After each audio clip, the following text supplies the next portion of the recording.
Bismillahirrahmanirrahim. Assalamualaikum warahmatullahi wabarakatuh. Bagaimana kabarnya hari ini anak-anak kelas 5? Bu Nisa berharap kalian semua dalam keadaan sehat dan selalu dalam perlindungan Allah Subhanahu wa Ta'ala.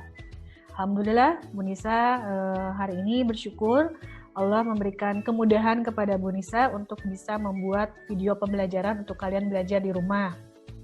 Alhamdulillah, Bu Nisa bersyukur hari ini Allah memberikan kesehatan kepada Bu Nisa, sehingga Bu Nisa bisa beraktivitas seperti biasanya. Kalau kalian bagaimana? Sudah bersyukur hari ini?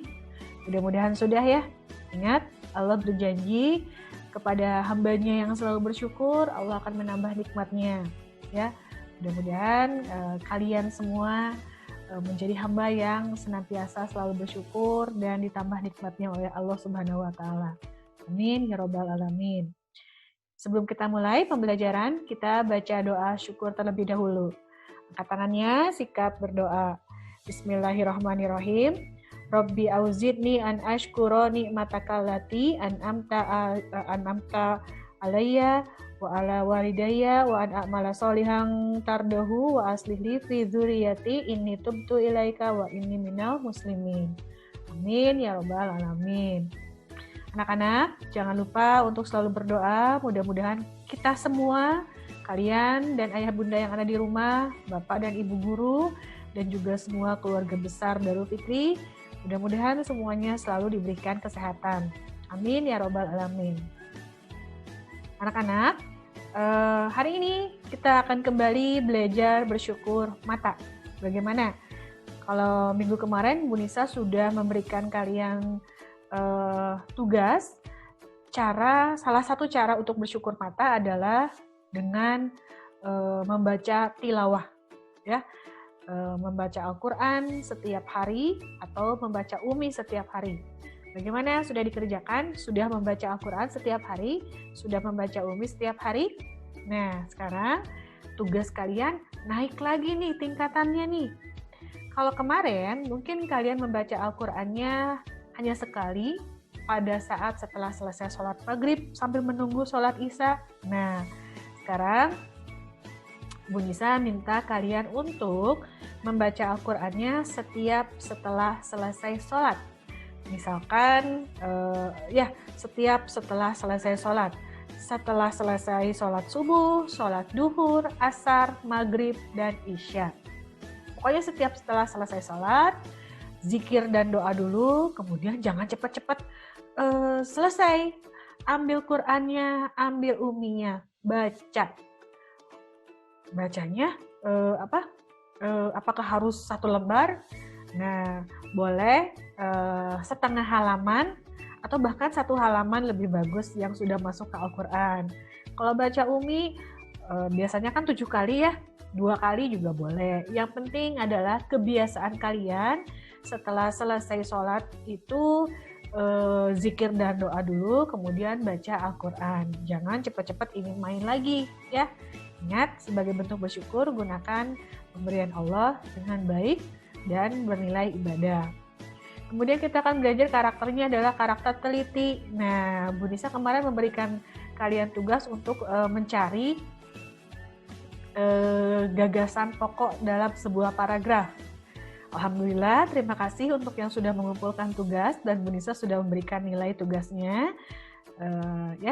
Cuman di antara kalian masih ada beberapa yang belum teliti dan banyak sekali tulisannya yang tidak rapi.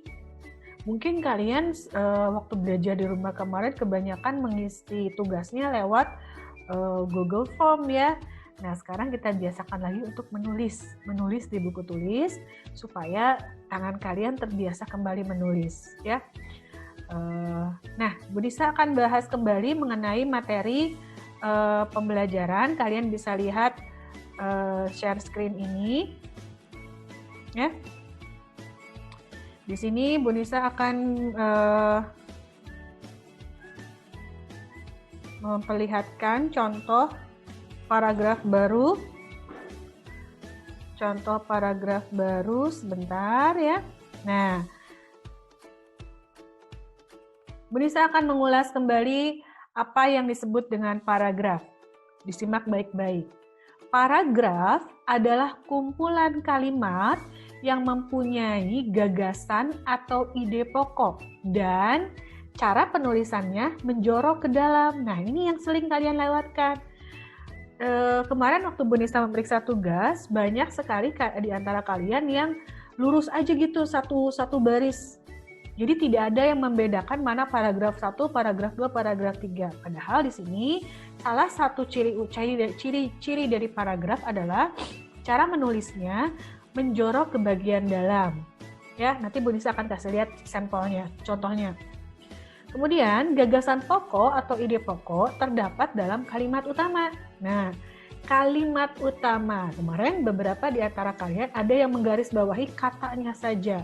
Padahal yang sudah disebutkan bahwa gagasan pokok atau ide pokok terdapat dalam kalimat utama. Sudah bisa membedakan kan apa yang disebut dengan kata dan apa yang disebut dengan kalimat?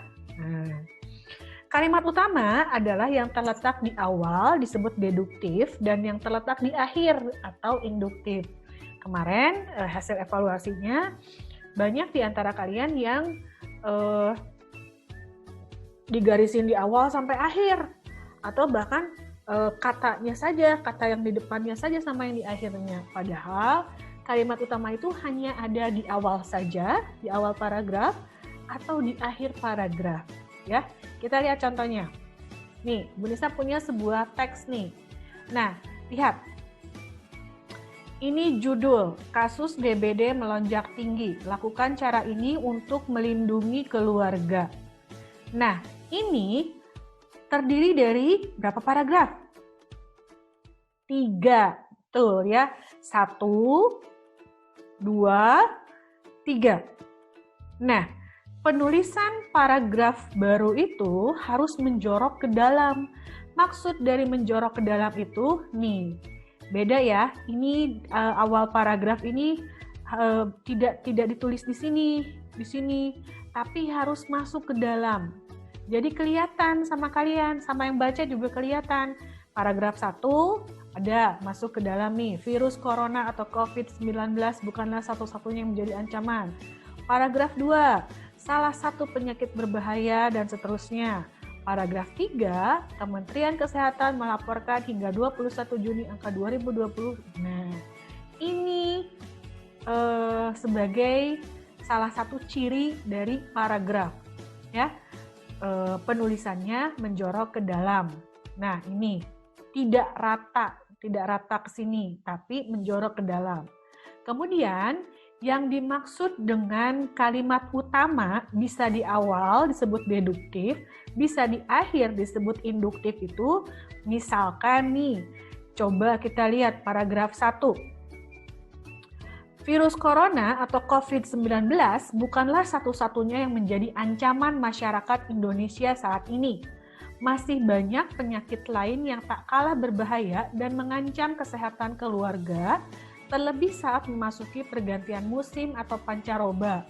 Ketika Anda sudah beraktivitas normal kembali, jangan pernah lengah untuk ancaman penyakit lain yang justru datang dari lingkungan tempat tinggal dan dalam rumah sendiri. Kira-kira yang mana nih sih di paragraf 1 ini kalimat utamanya? Betul, kalimat utamanya adalah virus corona atau COVID-19 bukanlah satu-satunya yang menjadi ancaman masyarakat Indonesia saat ini. Nah, kalimat utama, ingat kalimat, berarti yang digarisbawahi adalah kalimat. Mulai dari virus corona sampai saat ini, sampai titik. Ya. Nah, ini berarti disebutnya kalimat utamanya ada di awal. Disebut apa? Betul, disebut deduktif. Coba sekarang kita lihat kalimat paragraf kedua yang ini. Salah satu penyakit berbahaya yang bisa muncul dari rumah adalah demam berdarah dengue. Penyakit menular yang disebabkan oleh nyamuk Aedes aegypti, pembawa virus dengue. Virus ini tidak bisa dianggap remeh karena terlambat menangani pasien yang terkena DBD, nyawa pasien yang menjadi taruhannya. Kira-kira mana kalimat utamanya? Betul, kalimat utamanya masih tetap berada di awal paragraf.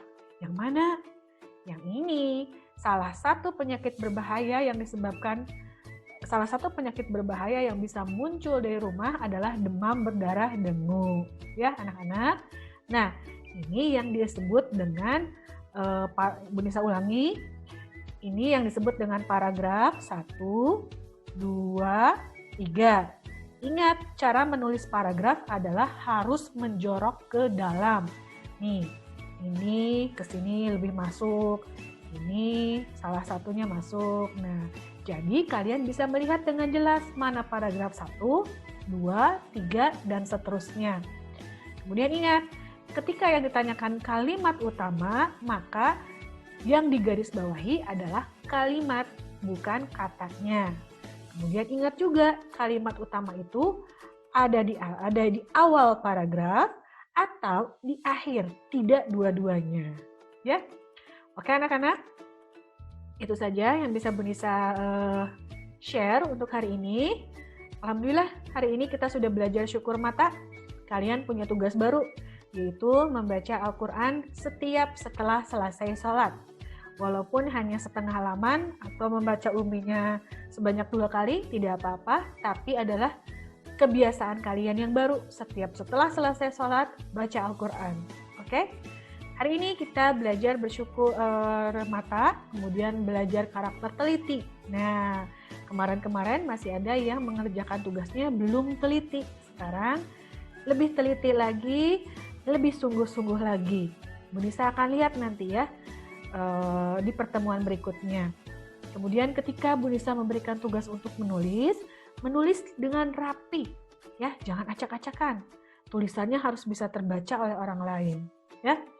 Oke anak-anak, sebelum kita tutup, hari ini tidak ada tugas ya. Bu Nisa hanya fokus menjelaskan supaya kalian bisa lebih mengerti apa yang dimaksud dengan paragraf, bagaimana cara menulis paragraf, kemudian gagasan pokok itu apa, kalimat utama itu apa, di mana terdapat kalimat utama. Ya, mudah-mudahan kalian mengerti. Kalau belum mengerti, kalian bisa WA ke Bu Nisa.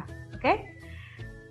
Kita akhiri pertemuan hari ini dengan membaca Alhamdulillahirrabbilalamin, Astagfirullahaladzim, Astagfirullahaladzim, Astagfirullahaladzim, Subhanakallahumma wa bihamdika, asyhadu an la ilaha illa anta, astagfiruka wa atubu ilaik.